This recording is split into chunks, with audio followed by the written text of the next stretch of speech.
حضرت ابو هريره رضی الله عنه فرمای بینما نحن جلوس عند النبي عليه السلام، مونږ صحابه کرام د نبی علیہ الصلوۃ والسلام په مجلس کې ناستو.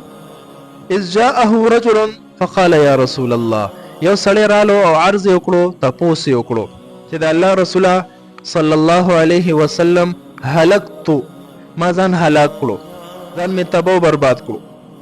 نبی علیہ السلام فرمای ما لکه سو وجه چې ته دا الفاظ وای چې ما ځان تباہ. صحابي عرض کوي وقعت على امرأتي وانا صائم، زه د روزه په حالت کې مو د خپل بیبي سره مې جما وکړه، کورواله مې وکړو، ځان مې هلاک کو، بیبي مې هلاک کا، څه حکم دی؟ نبی علیہ السلام او فرمایل هل تجد رقبه تعتقها، غلام د سرشتا چې غلام آزاد کی؟ قال لا، جی غلام خو نشتا. یا نبی علیہ السلام فرمایل فهل تستطيع ان تصوم شهرين متتابعين، د دوه میاشتو پر لپسې د روزو طاقت لري چې بیا وروسته د رمضان نه پس قضا یې راوګرځي؟ قال لا، جی په یو روزه کې رانه د عمل شو، نو دوه میاشتې پر لپسې روزه د دې طاقت چرته دی؟ بیا نبی علیہ السلام فرمایل هل تجد اطعام 60 مسکینا، دا طاقت لري چې شپېتو مسکینانو ته طعام ورکړي؟ قال لا، جی دا وس مم نشته، غریب ما فقیر ما. نبی علیہ السلام فرمایل اجلس، کینا. دیکھی نبی کریم صلی الله علیه وسلم تا یو زنبیل روړل شو چې پاغه کې کجوري پرته وي. نبی علیہ السلام فرمایل اين السائل، هغه چې تاسو کړو د مسلې متعلق څه شو؟ نغی ویل جی انا زیما، جی څه حکم دی؟ نبی علیہ السلام فرمایل فخذ هذا فتصدق به، دا د کجورو زنبیل اوچت کا او د مدینه منوره په فقراو باندې تقسیم کا، دا بستا کفاره شي دغه عملنا.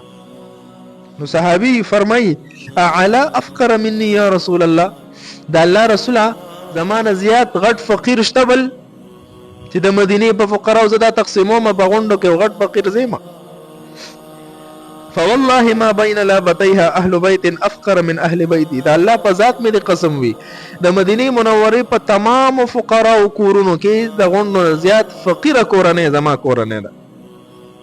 نو مطلب دا دی چې په نور فقراو ولې تقسیم کوم، زه په خپل فقیر ما. وضحك النبي عليه السلام حتى بدتنا انيابه، نبی علیہ الصلوۃ والسلام باندې خبره سره دومره او خاندل چې غاخونه مبارک ښکار شو. بیا نبی علیہ السلام فرمایل اطعمه اهلک، دا کجوري واخلا په خپل اهل او عیال باندې اخرى. یاد ساته دلته د اهل او عیال متعلق چې کوم حکم وشو چې د کفاره دا کجوري واخلا په خپل اهل او عیال اخرى، دا دغه صحابي خصوصیت دی. ګوري اوس حکم دا دی که یو انسان د روزي په حالت کې د خپل بیبي سره کوروالو کې د دوانو پر رضامندیا سره دوانو کوروالي وکړو، نو دې سره د دوانو روزه ماته شو، د دکې روزه قضایي پم لازم شو، د دکې روزه کفاره جرمانه پم لازم شو.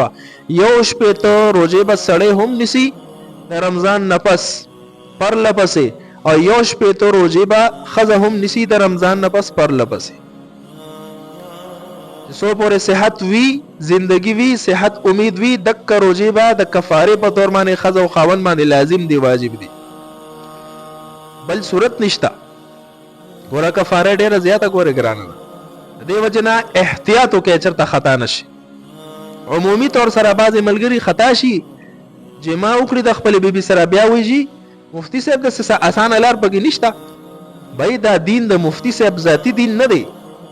مفتی صاحب بتا د صرف د حکم اظهار کوي چې بھائی دغه حکم کتاب الله کې یا سنت رسول کې موجود دی، هغه به تا ته صرف وضاحت وکړي چې دغه حکم دی، نور به دې کې تبدیلی لا تبدیل لکلمات الله، د الله په احکاماتو کې او کلماتو کې هیڅ قسم تبدیلی ناراضي. حکم به هغه چلیږي کوم چې د الله او د الله د رسول له طرف نه راغلی دی.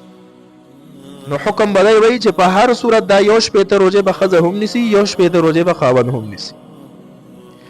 ها البته کو چرته ښځې او خاوند باندې کفاره خو د دې جما په وجه لازم شوه، خو بیا الله دې نه کړي په دې دواړو باندې داسې یو مرض لاحق شو، مریضان شو، بیماران شو چې هغه دایمي مرض و، الله دې نه کړي کینسر کې مبتلا شو، یا په یو داسې مرض کې مبتلا شو چې ډاکټرانو وویل چې اوس مزید د صحت امید نشته، ډاکټرانو هم جوابي کړل.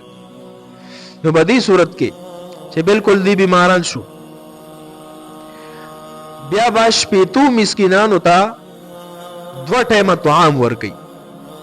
اوس د روژې طاقت پاتې نه دی، نو اله چې کله دا طاقت مکمل سلب شي، ختم شي، نو اله به په دویمه مرحله کې د کفاره ادا کیږي چې شپېتو مسکینانو ته به 2 ټیمه طعام ورکوي، نو اله به دغه کفاره ادا کیږي. یا شپېتو مسکینانو ته د صدقه فطر په مقدار باندې به هر یو مسکین ته فدیه ورکوي د دې روژې. او فدیه د جامع مسجد درویش امداد العلوم د فتوی مطابق، لا د قاسم علي خان نه فتوا نه جاری شوې، د هغوی د فتوی مطابق د 2026 د رمضان کې 300 روپے هغې مقرر کړي دي چې د غنمو په اعتبار سره 300 روپے فدیه لازمیږي.